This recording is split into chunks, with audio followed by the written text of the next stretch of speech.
Assalamualaikum warahmatullahi wabarakatuh.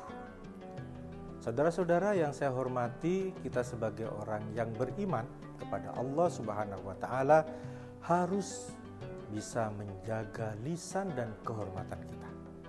Man kana yu'minu billahi wal yaumil akhir falyaqul khairan aw liyasmut. Rawahul Bukhari. Barang siapa yang beriman kepada Allah, percaya kepada Allah, percaya kepada hari akhir, maka falyaqul khairan. Katakanlah yang baik. Yang keluar dari mulut kita sesuatu yang baik. Berzikir kepada Allah, membaca Al-Quran, berbicara yang baik.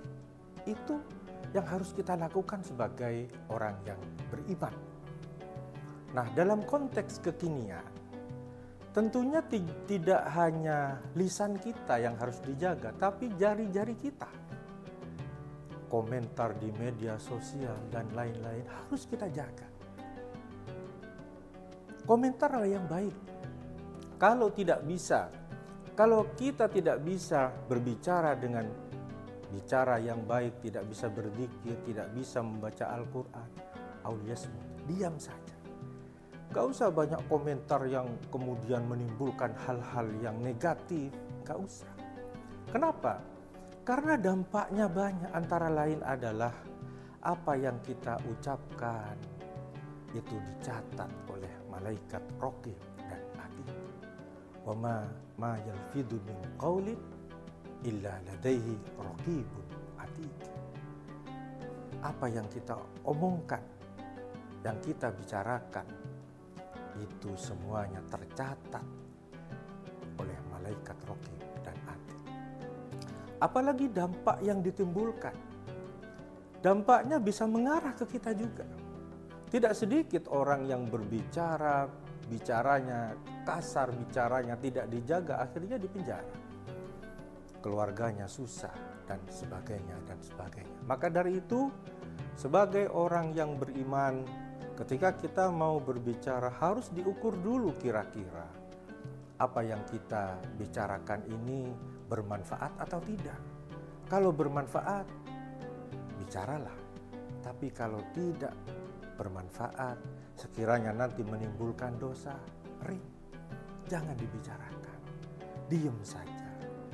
Lalu bagaimana cara kita agar bisa berbicara dengan yang baik, tidak berbicara dengan yang jelek?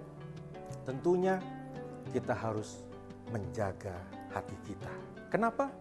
Karena lisan itu adalah cerminan dari hati kita. Kalau kita hatinya baik, maka yang keluar dari lisan itu akan baik.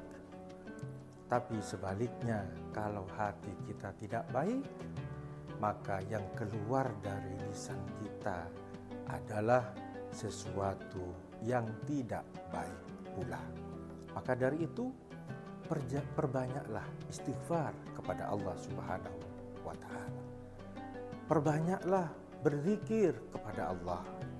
Karena istighfar, zikir kepada Allah itu akan memperbaiki hati kita. Hati yang kotor. Karena bagaimanapun, hati itu adalah inti dari kita. Kalau hati kita baik, maka yang keluar dari lisan kita akan baik. Dari tangan kita juga baik. Semua dari anggota tubuh kita akan baik. Ketika kita bisa menjaga hati kita, lisan kita akan terjaga dan tentunya kehormatan kita akan terjaga. Inilah yang bisa saya sampaikan. Terima kasih. Assalamualaikum warahmatullahi wabarakatuh.